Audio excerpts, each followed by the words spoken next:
नमस्कार विद्यार्थी मित्रांनो. केटेचम महाविद्यालय राज्यशास्त्र विभाग आयोजित इंट्रोडक्शन टू कॉन्स्टिट्यूशन या 2 क्रेडिटच्या कोर्ससाठी मी आपल्या सर्वांचं स्वागत करतो.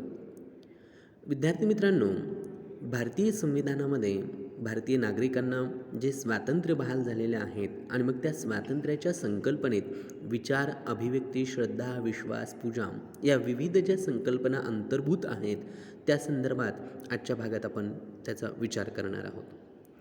खरं तर आपल्याला माहिती आहे की भारतीय संविधानाच्या 3ऱ्या भागामध्ये मूलभूत हक्कांचा अंतर्भाव केलेला आहे. संविधानाच्या प्रास्ताविकेमध्ये न्याय, स्वातंत्र्य, समता, बंधुता ही जी उद्दिष्ट नमूद केलेली आहेत ती पूर्ण करण्याचं एक मोठं आव्हान खरं तर भारतीय संविधानकारांपुढे, या शिल्पकारांपुढे त्यावेळेस होतं. आणि मग समाजातील सर्व प्रकारच्या विषमतांचं निराकरण करणं आणि सर्व नागरिकांना समान संधी उपलब्ध करून देणं ही दुहेरी जबाबदारी त्यांनी त्यासाठी पार पाडणं गरजेचं होतं. आणि मग मूलभूत हक्क आणि मार्गदर्शक तत्त्व यांच्याशी संबंधित तरतुदी यातून ह्या गोष्टी घटनाकारांनी चोखपणे पार पाडल्या असं आपल्याला म्हणावं लागेल. जसं राज्यशास्त्राचा अभ्यासक हेरॉल्ड लास्की म्हणतो त्या पद्धतीनं राजकीय विचारवंतांच्या हक्काविषयी मांडणीचा प्रभाव हा भारतीय संविधानकारांच्या मनावर होता.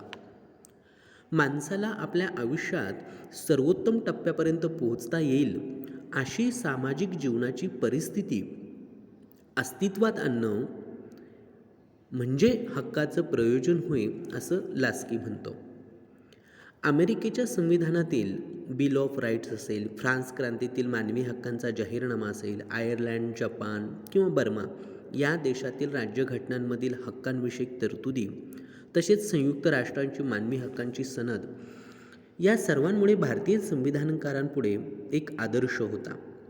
आणि 1895 पासून भारताच्या स्वातंत्र्य लढ्याच्या ज्या धोरणांनी नागरिकांचे हक्क जे लेखी संविधानात अंतर्भूत करण्याची जी मागणी केलेली होती त्यातून आणि कार्यपालिकेला त्याचं जे मत परिवर्तन करण्याच्या दृष्टिकोनातून आणि सामाजिक आर्थिक न्यायाची प्रस्थापना व्हावी, इथे अल्पसंख्याक समूहांचे हक्क सुरक्षित व्हावेत असे 3ही विचार त्या पाठीमागे आपल्याला त्याच्या मुळाशी असल्याचे दिसून येतात. आणि त्यामुळे प्रत्येक नागरिकाला ज्या हक्कांवर दावा सांगता येईल किंवा कायदा करण्याची आणि ती राबवण्याची सत्ता असलेल्या प्रत्येक सत्ताधारकांवर जे बंधनकारक असतील असे मूलभूत हक्क भारतीय संविधानामध्ये अंतर्भूत असावेत असा संविधान सभेमध्ये एकमताने ठराव झाला. पण हक्कांचं स्वरूप आणि त्यावरील मर्यादा यावर मतभेद होते.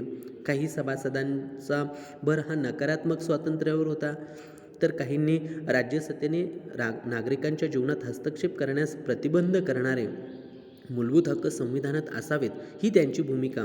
तर जे सभासद सकारात्मक स्वातंत्र्याचा पुरस्कार करत होते ते राज्यसत्तेने नागरिकांच्या काही सामाजिक आर्थिक हक्कांची हमी द्यावी असा आग्रह धरत होते.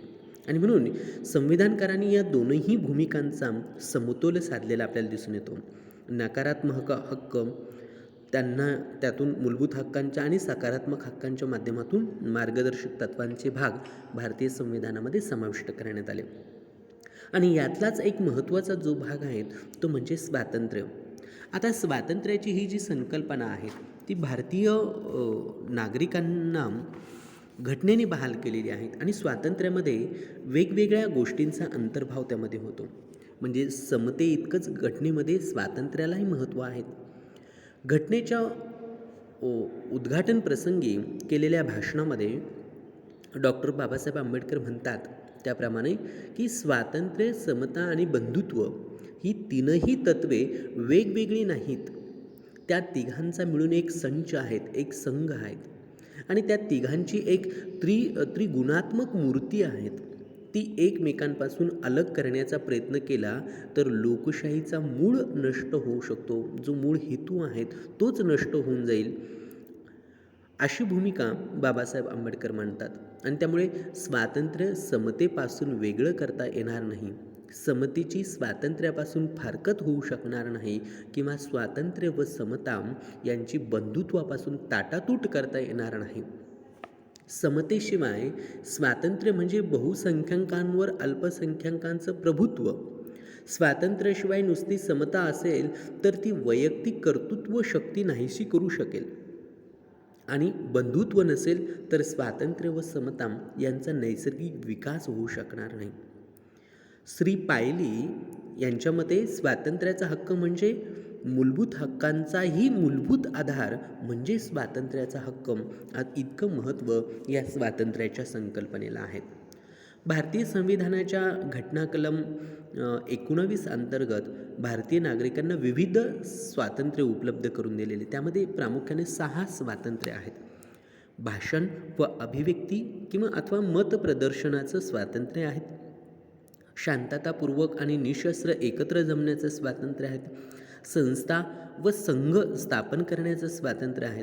भारतभर मुक्त संचार करण्याचं स्वातंत्र्य, भारतात कुठेही राहणं किंवा कायम वास्तव्य करण्याचं स्वातंत्र्य, संपत्ती ग्रहण करणं आणि तिचा विनियोग करणं, नाही का, हा हक्क सुरुवातीला होता पण तो आता मूलभूत हक्कातून उघडण्यात आलेला आहे. आणि 6वा जो आहे तो म्हणजे कोणताही व्यवसाय किंवा रोजगार, व्यापार किंवा धंदा ज्याला आपण म्हणूया तो करण्याचं स्वातंत्र्य. अशा प्रकारची ही वेगवेगळी स्वातंत्र्य आपल्याला यामध्ये सांगता येतात. आता भाषण आणि अभिव्यक्ती स्वातंत्र्याचा जर आपण विचार केला तर आपल्याला दिसून येतं की भाषण आणि अभिव्यक्ती स्वातंत्र्यामध्ये सर्वोच्च न्यायालयाने काही गोष्टींचा नमूद केलेला आहे. म्हणजे काय, भाषण करणं म्हणजे काय, नुसतं व्यक्तीला बोलण्याचा अधिकार नाही, तर सर्वोच्च न्यायालयाने त्यामध्ये कोणत्या गोष्टी असू शकतात त्याचा उल्लेख केलेला आहे. आणि मग न्यायालयाच्या म्हणण्यानुसार स्वतःच्या किंवा इतरांच्या दृष्टिकोनाचा प्रचार करण्याचा हक्क याच्यामध्ये आहे. अभिव्यक्ती स्वातंत्र्यामध्ये किंवा भाषण स्वातंत्र्यामध्ये ही गोष्ट त्याचा समावेश होतो की व्यक्ती स्वतःचे मत प्रदर्शन करू शकते, इतरांच्या दृष्टिकोनांचा देखील व्यक्ती प्रचार करू शकते. कारण भारतामध्ये सुरुवातीला म्हणजे वसाहतवादी कालखंडामध्ये व्यक्तीला शासन संस्था किंवा इतर गोष्टींवर मुक्तपणे त्यांची मत प्रदर्शन करता येत नव्हतं आणि तसं केलं तर त्यांच्यावर मग देशद्रोहाचे खटले वगैरे वगैरे दाखल केले जात होते. त्यामुळे संविधानिक मार्गातून, संविधानिक चौकटीतून मर्यादित राहून किंवा स्वातंत्र्याच्या हक्कांवर जी बंधनं घातलेली त्या बंधनांमध्ये राहून प्रत्येक नागरिकाला, व्यक्तीला आपल्या मतांचा, विचारांचा प्रसार करता येऊ शकतो, ते अभिव्यक्त करता येऊ शकतात. आणि म्हणून तर भारतीय लोकशाहीचे हे वैशिष्ट्य आहे की आपण बसल्या जागी कोणत्याही गोष्टींवर आपण चर्चा करू शकतो. एखादी गोष्ट चांगली किंवा वाईट म्हणजे अगदी सरकारवर सुद्धा आपल्याला टीका करण्याचा अधिकार नागरिकांना जो प्राप्त झालेला तो या अंतर्गत झालेला आहे. हेच तुम्ही साम्यवादी देशांमध्ये किंवा इतर देशांमध्ये जर बघितलं तर अशा स्वरूपाचं अधिकार, अभिव्यक्तीचा अधिकार तिथे नसतो. आणि म्हणून भाषण आणि अभिव्यक्ती स्वातंत्र्य, कारण व्यक्तीच्या विकासाला, व्यक्तीला अभिव्यक्त होता आलं नाही तर व्यक्तीचा विकास होणार नाही. आणि म्हणून हे अभिव्यक्ती स्वातंत्र्य, भाषण स्वातंत्र्य हे खऱ्या अर्थानं व्यक्ती विकासासाठी महत्त्वपूर्ण ठरतं. त्याचबरोबर न्यायालयाच्या म्हणण्यानुसार वृत्तपत्र स्वातंत्र्य म्हणजे आपण वृत्तपत्र हे लोकशाहीचं किंवा प्रसार माध्यम ही लोकशाहीचे चौथा आधारस्तंभ मानतो. ज्या देशामध्ये वृत्तपत्र स्वातंत्र्य नसेल त्या देशामधलं साहजिक तिथे लोकशाहीची खरा मूळ तिथे प्रस्थापित होऊ शकणार नाही. कारण आणि भारतामध्ये वृत्तपत्र स्वातंत्र्य आहेत. कारण वृत्तपत्रांमधून शासनावर किंवा वेगवेगळ्या चुकीच्या गोष्टींवर, धोरणांवर, निर्णयांवर टीका केली जाऊ शकते. आणि जिथे ही वृत्तपत्र किंवा प्रसारमाध्यमं जिथे शासनाचं पूर्णतः नियंत्रण असतं तिथे अभिव्यक्ती स्वातंत्र्याला बाधा पोचते, भाषण स्वातंत्र्याला बाधा पोचते. म्हणून अभिव्यक्तीमध्ये वृत्तपत्र स्वातंत्र्य हा देखील एक महत्त्वाचा भाग आपल्याला त्यामध्ये सांगता येतो. त्याचबरोबर व्यावसायिक जाहिरातींचं स्वातंत्र्य आहे. प्रत्येक व्यक्तीला, उद्योजकाला त्याच्या व्यवसायांचं विशिष्ट मर्यादेमध्ये राहून त्या जाहिरातीचं स्वातंत्र्य त्याला दिलेलं आहे. म्हणजे इथे व्यक्तीला आर्थिक हक्क जो असतो तो त्यात प्राप्त होतो. राज्यसंस्थेच्या नियंत्रणातून त्याला मुक्तता त्याच्यातनं मिळालेली असते. किंवा दूरध्वनीवरील संभाषण ऐकण्याविरोधातील हक्क. बऱ्याचदा काय होतं की व्यक्तीचं ती दूरध्वनीवरून ज्यावेळेस बोलते तेव्हा तिचं ते बोलणं खाजगी असतं आणि असं खाजगी कुणाचं बोलणं हे दुसरं कोणी कायद्याच्या परवानगीशिवाय किंवा विशिष्ट गोष्टींच्या अंतर्गत असेल त्याशिवाय तो ऐकू शकत नाही. म्हणजे ते ऐकण्याविरोधातला हक्क आहेत. आपण जसं म्हणतो की कुणाचं पत्र असेल, कोणाचं संभाषण असेल, जे गोपनीय असतं आणि ते ऐकण्याचा दुसऱ्याला अधिकार नसतो. म्हणून अभिव्यक्तीमध्ये हाही एक भाग येतो असं न्यायालयाने सांगितलेलं आहे. त्याचबरोबर प्रसारण करण्याचा हक्क म्हणजे इलेक्ट्रॉनिक माध्यमांवर शासनाची मक्तेदारी असणार नाही, ही गोष्टसुद्धा या अभिव्यक्ती स्वातंत्र्याच्या अंतर्गत आपल्याला आल्याचे दिसून येते. किंवा राजकीय पक्ष आणि संघटनेने आव्हान केले असता बंद किंवा विरोधामध्ये सहभागी होणं, हाही एक त्यामध्ये महत्त्वाचा भाग आहे. किंवा शासनाच्या कृतींची, उपक्रमांची माहिती घेण्याचा अधिकार हाही अभिव्यक्ती स्वातंत्र्यामध्ये, भाषण स्वातंत्र्यामध्ये येतो. शासनाने एखादी कृती का केलेली आहे, ती कृती कशी केलेली आहे, याबद्दल नागरिक म्हणून ती माहिती घेण्याचा अधिकार आहे. शांततेचं स्वातंत्र्य आहे. हे तर सगळ्यात महत्त्वाची गोष्ट आहे की प्रत्येक व्यक्तीला शांततापूर्ण जीवन जगता यावं म्हणून हाही भाग त्या स्वातंत्र्याचा अंतर्गत येतो. वर्तमानपत्रांवर किंवा मुद्रणपूर्व निर्बंध लादण्याविरोधातला हक्क आहे. निदर्शन आणि निरोधन करण्याचा हक्क, मात्र संप करण्याचा हक्क त्याच्यामध्ये येत नाही. अशी विविध हक्क जी ही भाषण किंवा अभिव्यक्ती स्वातंत्र्यामध्ये आपल्याला येताना दिसून येतात. त्याचबरोबर श्रद्धा किंवा उपासना करण्याचं, पूजा करण्याचं प्रत्येक व्यक्तीला भारतीय संविधानाने हा अधिकार त्याच्यामध्ये दिलेला आहे. भारतीय संविधानाचं आपल्याला माहिती आहे की धार्मिक स्वातंत्र्याचा जो हक्क आहे, त्या हक्कामध्ये व्यक्तीला स्वतःच्या सत्सद विवेकबुद्धीनुसार कायदा आणि सार्वजनिक सुव्यवस्थेच्या अंतर्गत राहून नीतिमत्ता आणि स्वास्थ्य इत्यादींना बाधक नसणाऱ्या बाबतींमध्ये सर्व व्यक्तींना आपल्या सत्सद विवेकबुद्धीनुसार वागण्याचे समान हक्क त्याच्यामध्ये आहेत. आपल्या आवडीचा, धर्माचा आचार करणं, उच्चार करणं, प्रसार करण्याचा हक्क हा घटना कलम 25 अंतर्गत आपल्याला त्याच्यामध्ये दिलेला आहे. पण अर्थात काही मर्यादा त्याच्यामध्ये सांभाळून हा हक्क त्याच्यामध्ये व्यक्तीला असल्याचं आपल्याला सांगता येतं. अर्थात आता यातील प्रत्येक हक्कावर काही वाजवी मर्यादा देखील घालण्याचा अधिकार हा राज्यसंस्थेला आहे. म्हणजे उदाहरणार्थ भाषणाच्या आणि मतप्रदर्शनाच्या हक्कावर राज्याच्या सुरक्षिततेसाठी, परकीय देशांशी मित्रत्वाचे संबंध टिकवण्यासाठी, सार्वजनिक सुव्यवस्था आणि सभ्यता किंवा नीतिमत्ता इत्यादींसाठी काही मर्यादा ह्या अपरिहार्य ठरतात. जसं कोर्टाची निंदा करणं किंवा कोणाचाही बदनामी या गुन्ह्यांना उत्तेजन देण्यासाठी कोणीही या हक्काचा उपयोग करू शकणार नाही. म्हणजे तुम्ही तुमच्या भाषणाचा अधिकार वापरून अभिव्यक्ती स्वातंत्र्याचा हक्क आहे या नावाखाली तुम्ही कोर्टाचा अवमान करू शकत नाही किंवा इतरांची निंदा करण्याचा तुम्हाला अधिकार नाही. आणि मग असं जर कोणी केलं तर त्याच्या विरोधात मानहानीचा किंवा अब्रू नुकसानीचा दावासुद्धा त्या समोरच्या व्यक्ती, कारण त्याच्या हक्काला बाधा पोहोचते. म्हणून अभिव्यक्ती स्वातंत्र्यावरती हे बंधनं किंवा मर्यादा म्हणून आपल्याला सांगता येतील. त्याचप्रमाणे इतरही सगळे हक्क हे सार्वजनिक हित, सुव्यवस्था, नीतिमत्ता आणि सभ्यता यांच्या मर्यादांनी परिमित झालेले आहेत आपल्याला दिसून येतात. म्हणजे वाजवी निर्बंध ज्याला म्हणजे नक्की कोणते यासंबंधी अर्थात न्यायालयांचे अंतिम निर्णय त्याच्यामध्ये निर्णयातून ते ठरवलं जातं. स्वातंत्र्याच्या आणि इतरही हक्कांवर लादलेले जे काही बंधनं आहेत ते प्रतिबंध हे सार्वजनिक हितासाठी आवश्यक असलेल्या मर्यादेहून अधिक आणि अतिरिक्त असता कामा नाहीत असं वाजवी मर्यादा याची व्याप्ती निश्चित केलेली आपल्याला दिसून येते. श्री रमेश थापर विरुद्ध मद्रास राज्य हा जो खटला सर्वोच्च न्यायालयामध्ये सुरू होता, त्याच्यामध्ये सर्वोच्च न्यायालयाने असं म्हटलं की स्वातंत्र्य आणि सामाजिक नियंत्रण यांच्या आवश्यक असलेला समतोल आणि या मर्यादा घातल्यामुळे तो बिघडू नयेत, तरच त्यांना वाजवी किंवा रास्त म्हणता येईल. अर्थात व्यक्ती स्वातंत्र्यावर मर्यादा घालताना सभ्यता, नैतिकता, राज्याची सुरक्षितता, सर्वसाधारण जनतेचं हित किंवा सार्वजनिक सुव्यवस्था किंवा आरोग्य या ज्या संज्ञा वापरण्यात आलेल्या आहेत त्या अर्थाच्या दृष्टीनं अत्यंत व्यापक आणि सैल आपल्याला असल्याचं दिसून येतं. त्यामुळे त्यांच्या खालील मूलभूत हक्कांवर घातलेली कोणतीही मर्यादा ही वाजवी ठरवणं हे राज्यकर्त्यांना अवघड होणार नाही, अशी एक रास्त भीती काही टीकाकारांना त्याच्यामध्ये वाटत होती. त्यांच्या मते अशा परिस्थितीत मूलभूत हक्कांना मिळालेले संविधानिक हमी ही संशयास्पद ठरते. प्रत्यक्षातील अनुभव असा आहे की मूलभूत हक्कांवर निर्बंध लावण्याची घोषणा करणे कोणतीही असो, म्हणजे बहुतांश निर्बंध हे राजकीय कारणांनीच त्याच्यामध्ये लावले जातात. न्यायालयांनी असे अनेक निर्बंध वेळोवेळी अवाजवी, अप्रस्तुत किंवा अवैध ठरवल्याची उदाहरणं देखील आपल्याला सांगता येतील. आत्यंतिक निर्बंधामुळे व्यक्ती स्वातंत्र्याचा गाभाच त्याच्यामध्ये नष्ट होण्याची तक्रार टीकाकार त्याच्यामध्ये करताना आपल्याला दिसून येतात.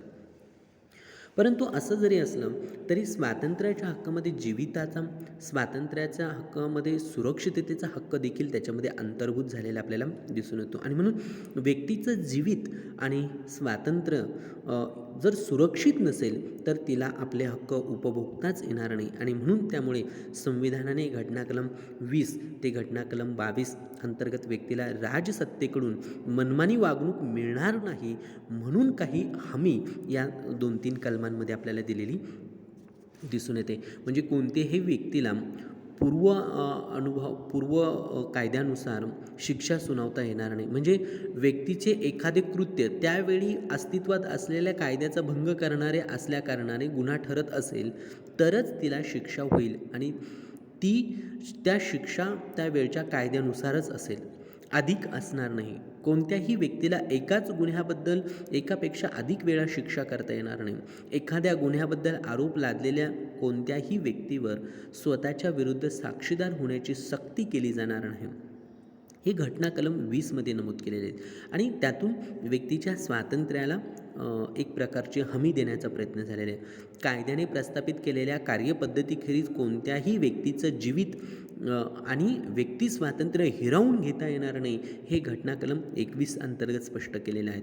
म्हणून न्यायालयाने जीविताच्या हक्कातील जीवित या शब्दाची व्याप्ती वाढून केवळ जिवंत राहण्याचा एवढा मर्यादित अर्थ न सांगता प्रतिष्ठापूर्वक जीवन जगणं या हक्काचा अर्थ त्याच्यामध्ये घेतलेला आहे. आणि म्हणून कायद्याने प्रस्थापित केलेल्या कार्यपद्धतीखेरीज याचा अर्थ न्याय आणि रास्त असलेल्या कायद्यान्वये प्रस्थापित झालेल्या अधिकार किंवा कार्यपद्धतीखेरीज असा त्याच्यामध्ये अर्थ न्यायालयाने लावलेला आहे. प्रारंभी कायदा म्हणजे कोणताही कायदा असाच अर्थ न्यायालयाने घेतला होता, पण 1978च्या मनेका गांधी खटल्यामध्ये या कायद्याचा रास्तपणा विचारात घेण्याची गरज प्रथम सांगितलेली आहे. आणि संविधानाचा खरा आशय संबंधित कायद्यातून व्यक्त झाला असला पाहिजे असा कोर्टाचा देखील अभिप्राय त्याच्यामध्ये होता. पुढे 1993च्या उन्नी कृष्ण खटल्याने कलम 21ची व्याप्ती आणखीन वाढवून जगण्याच्या हक्कात शिक्षणाचा हक्क देखील समाविष्ट केला. शिक्षणाखेरीज व्यक्तीचे मनुष्याने मनुष्यपणाने जीवन जगू शकत नाही अशी भूमिका सुप्रीम कोर्टाने घेतली. एखाद्या व्यक्तीला अटक झाल्यास शक्य तितक्या लवकर अटकेची कारणं तिला कळावी. तिला आपल्या पसंतीच्या वकिलाचा सल्ला घेण्याचा किंवा बचाव करण्याचा हक्क नाकारला जाणार नाही. अटक केल्याच्या जागेपासून अगदी नजीकच्या मॅजिस्ट्रेट कोर्टापर्यंत जायला लागणारा वेळ उघडून 24 तासाच्या आत आरोपीला मॅजिस्ट्रेटसमोर उभं केलं पाहिजेत आणि मॅजिस्ट्रेटच्या हुकुमाखेरीज त्या व्यक्तीला अधिक काळ अटकेत ठेवता येणार नाही. या काही गोष्टी आहेत या घटना कलम 22मध्ये त्याच्यामध्ये दिलेल्या आपल्याला दिसून येतात. अर्थात त्याला 2 अपवाद आहेत. एक म्हणजे अटकेतील व्यक्ती परकीय शत्रू असेल आणि दुसरा म्हणजे तिला झालेली अटक जर प्रतिबंधात्मक स्थानबद्धतेच्या कायद्याखाली झालेली असेल. हे 2 अपवाद सोडून पण एकूणच जे विविध स्वातंत्र्य दिलेले आहेत ते स्वातंत्र्य जोपासण्याची हमी राज्यसंस्थेच्या ह्या घटना कलम 20, 21 आणि 22 या कलमांमधून आपल्याला दिलेली दिसून येते. म्हणून भारतीय नागरिकाला स्वातंत्र्य जे आहे ते भाषण स्वातंत्र्य, अभिव्यक्ती स्वातंत्र्य, मत स्वातंत्र्य, श्रद्धा आणि विश्वासाचं स्वातंत्र्य, शांततापूर्वक निशस्त्र पद्धतीने एकत्र जमण्याचं स्वातंत्र्य, संघटना स्थापन करण्याचं स्वातंत्र्य, भारतभर संचार करण्याचं स्वातंत्र्य, वास्तव करण्याचं स्वातंत्र्य किंवा भारतभर रोजगार व्यवसाय करण्याचं स्वातंत्र्य अशी विविध स्वातंत्र्य या स्वातंत्र्याच्या एका संकल्पनेच्या अंतर्भूत असल्याचे आपल्याला त्याच्यामध्ये सांगता येतात. अशा पद्धतीने आपल्याला स्वातंत्र्याची ही जी संकल्पना आहेत, जी नागरिक म्हणून संविधानातून आपल्याला प्रत्येक नागरिकाला बहाल केलेली आहेत, या संकल्पनेबद्दल आपल्याला अगदी थोडक्यात या पद्धतीनं चर्चा त्याच्यामध्ये करता येईल. इथपर्यंत आपण थांबूया. पुढील याचा जो भाग आहे तो आपण पुढच्या भागात कंटिन्यू करूया. तोपर्यंत थांबूया. सर्वांचे धन्यवाद.